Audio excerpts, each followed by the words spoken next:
Hello, I'm Kurt Liedtke with the Herald and News. It's Friday, February 9th, 2018. Here's a rundown of some of the top stories affecting the Klamath Basin. It's the Klamath Countdown. Upper Klamath Basin irrigators grew impatient with state regulators during a meeting on Tuesday in Fort Klamath and blamed them for not doing more to protect their water rights. Tuesday's meeting at Crater Lake Resort was the first in a series being held by the Oregon Water Resources Department to discuss plans to impose claims on water this summer. Both irrigators and officials are concerned about the current warm and dry winter in the Klamath Basin, and county leaders predict harsh irrigation restrictions if there are no improvements. Some irrigators claimed Klamath tribes have been making blanket calls on water without justification, but OWRD said they must investigate a claim by measuring flows before a call is validated. At Monday's Klamath Falls City Council meeting, a 3-to-1 vote approved moving forward with adding automatic water metering reading systems throughout the entire city, a project that starts out at about $328,000 in setup costs. The new tech would allow city staff to check water readings throughout Klamath Falls any time of day, in addition to customers keeping tabs on their own use. City Council first approved the purchase of 406 radio-read water meter transceivers as part of a meter reading test project back in August of 2010. Upkeep would cost the city another $60,000 to $65,000 each year over the next 4 years. In addition to closer and more accurate city monitoring, customers could also watch their own bills closely and get text messages if they were close to any limits.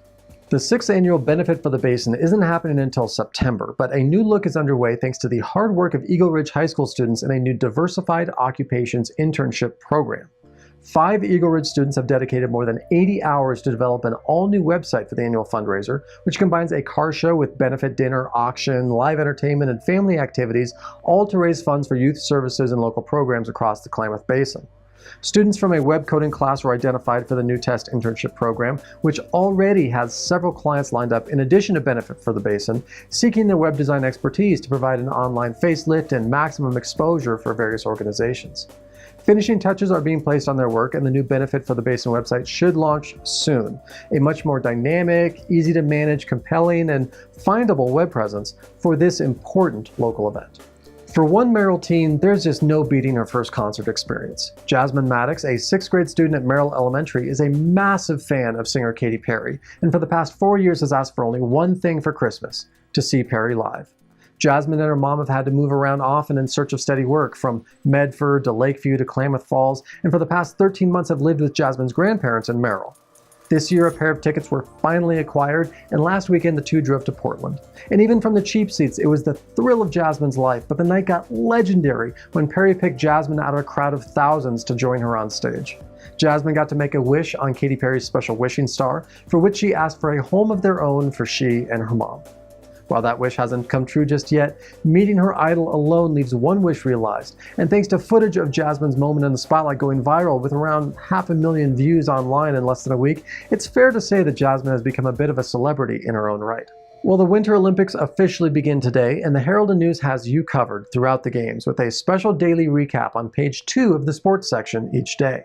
Don't forget, if you want to try an Olympic sport for yourself, Klamath Ice Sports hosts drop-in curling every Sunday. If you're looking for something to do this weekend, the Linkville Playhouse is hosting a concert of one-hit wonders Friday and Saturday night at 7:30. Tickets are $15 for that. On Saturday morning, the Klamath County Museum hosts its annual 1860s Days Living History program starting at 10, as well as a star party in Merrill at 6. And on Sunday, check out the Lincoln Trio performing at 4 p.m. at the Ross Ragland Theater. There's also live music, poker tournaments, art exhibits, and so much more happening around the basin. As always, you can check out Thursday's Limelighter section for a full rundown. So until next week, for these stories and so much more, you should pick up your daily copy of the Herald and News. Visit us online at heraldandnews.com.